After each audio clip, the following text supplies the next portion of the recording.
전 세계로 뻗어나가는 한국 디자이너 브랜드의 위상. 하지만 국내 패션 브랜드 화보는 대개 서구권 위주인 모습. 어느 순간 국내 브랜드 화보에선 한국 모델을 찾기 어려워졌다는 사실 알고 계셨나요?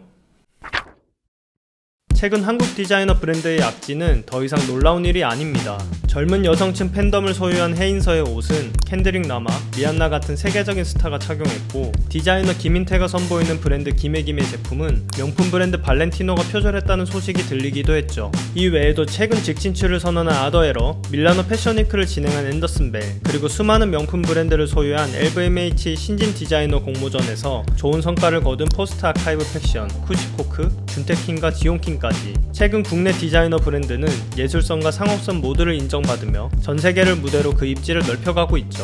이러한 국내 디자이너 브랜드의 약진 속에 해외 브랜드에 눈을 돌렸던 소비자까지도 최근 큰 관심을 보입니다. 하지만 이와 별개로 국내에서 전개하는 여러 브랜드의 룩북을 살펴보면 서구권 국적의 모델이 대다수를 차지하고 있죠. 그뿐만 아니라 국내 대형 패션 플랫폼 무신사와 29cm, W컨셉에서도 어플의 첫 화면을 장식하는 건 대다수의 서구권 모델인데요. 왜 국내 패션 브랜드에선 유독 한국 모델을 찾기 어려운 걸까요? 더욱 큰 나라와 문화에 이끌리는 문화 4대주의 때문인 걸까요? 이에 몇 가지 이유를 추론해보자면, 첫 번째, 브랜드 역사의 부재를 꼽을 수 있습니다. 브랜드의 역사나 유산은 서비스 품질에 대한 신뢰도를 강화해 브랜드 고유의 정당성을 입증하는 역할을 하죠.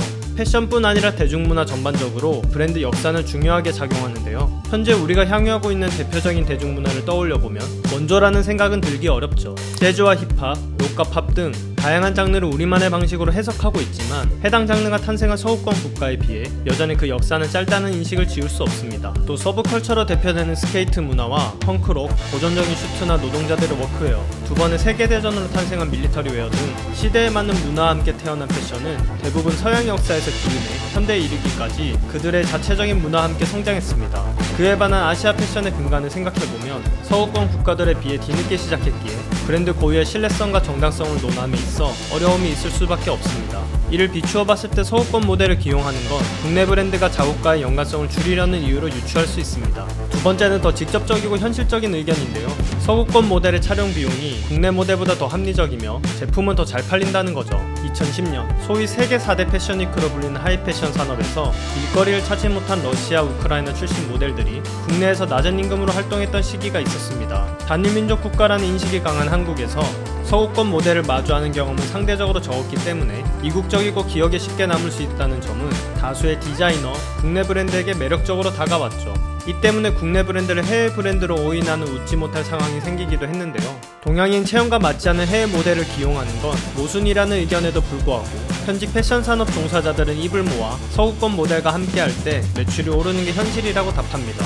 동양인에게 잘 맞지 않는 체형임에도 불구하고 합리적인 비용과 더 높은 구매 전환율을 기록한다는 대목에서 문화 4대주의라는 단어를 완벽히 지울 수 없겠네요. 이러한 현상은 비단 한국만이 아닌 같은 아시아권에 위치한 일본과 중국에서도 나타납니다. 패션 미디어 하이스노비티가 일본 잡지 산업군의 실태를 조사한 자료에 따르면 일본의 대표적인 남성 매거진 뽀빠이는 지난 3년간 15번의 표지 중 11번을 서구권 모델로 채택했고, 이는 무려 73%에 육박하는 수치라고 합니다. 또 매거진 클러치는 총 48호 중 42호 즉 88%가 서구권 모델이 표지를 장식했는데요. 중국도 상황이 다르지 않습니다. 중국의 럭셔리 브랜드 소비는 전세계 15% 이상을 차지하며 세계에서 가장 큰 럭셔리 판매 시장 중 하나로 등극했지만, 패션 인텔리전스 컨설팅 회사 IFDAQ의 데이터에 따르면 중국 모델은 패션업계 주요 순위에서 약 3%만을 차지하고 있었죠. 심지어 패션을 넘어 대중으로 그 범위를 넓히면 주부가 주 타겟층인 일본의 세제에서 하는 미란다 커를, 국내 아동 패션 매거진 밀크 코리아는 백인 아동 위주로 하보나 캠페인을 구성하기도 합니다.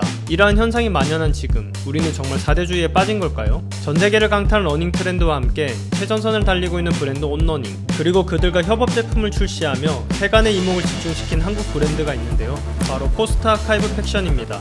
그들의 SNS 속 제품을 착용한 모델은 대다수가 동양인입니다. 뿐만 아니라 준테킹과 해인서, 김혜김 등 다수의 한국 디자이너 브랜드는 이 모든 의견이 가장된 해석이라면 비웃기라도 하듯 동양인 모델을 적극적으로 기용하고 있죠. 이제 동양인 모델과 서구권 모델 중 누구를 활용할 것인지에 대해선 해당 브랜드의 콘셉트와 시즌 방향성에 맞춰 결정한다고 하죠. 또 소비자도 변하고 있습니다. 국내 브랜드를 해외 브랜드로 오인할 정도로 더 이상 맹목적으로 브랜드를 소비하는 것이 아닌 반문과 의구심을 가지고 브랜드를 뜯어보기 시작했고, 소위 깐깐한 소비자로서 주체적인 소비를 하기 시작했죠. 점차 주류 시장으로 거듭나는 아시아 패션 시장의 상승세와 K-팝 등의 문화가 전 세계로 퍼져나가는 지금, 우리가 한번 고민해봐야 할 부분은 자체적인 문화 성장과 국내 브랜드가 꽃피울 수 있는 시간, 그리고 그때까지 기다려줄 수 있는 여유가 아닐까요? 시간이 지나 작은 한류의 흐름이 현재의 K-팝 문화에 이른 것처럼 대한민국의 패션이 전 세계를 설득할 날을 기대해봅니다. 숨은 의미를 알면 더욱 흥미로운 패션 이야기, 저희는 다음에 또 다른 이야기로 찾아오겠습니다.